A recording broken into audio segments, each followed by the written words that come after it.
Ready? On. What is this? This is lato. Lato. Yeah.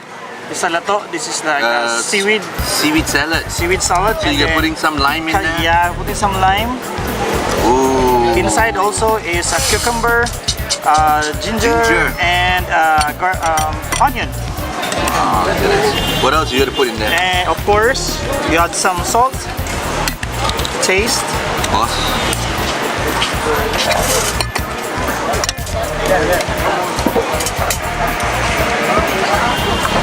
Ah, nice. Okay, okay. Vinegar? And a little bit of vinegar.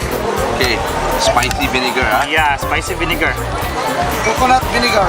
Coconut. Yeah, this is vinegar. vinegar. Coconut. Tuba. We call this a tuba. Tuba. Wow. Wow. And then, And then, that's it. so this is gusok. It is sea grapes. Look at Yeah, that. sea grapes. In some countries, this thing is as expensive as gold. How much do you sell it here, ma'am? 20 pesos only. 20 pesos! Very cheap. Yeah! So you mix it and then you put a little bit of coconut, vinegar, and then you put a bit of calamansi lime,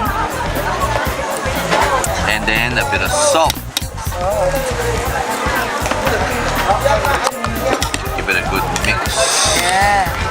Salad. Oh, no. Gang, diri mo lingkod ka. Ako'y bakante diri ha. Okay. Ma'am, diri mo ma'am. Wow. Ma'am. Seedless Seagrapes.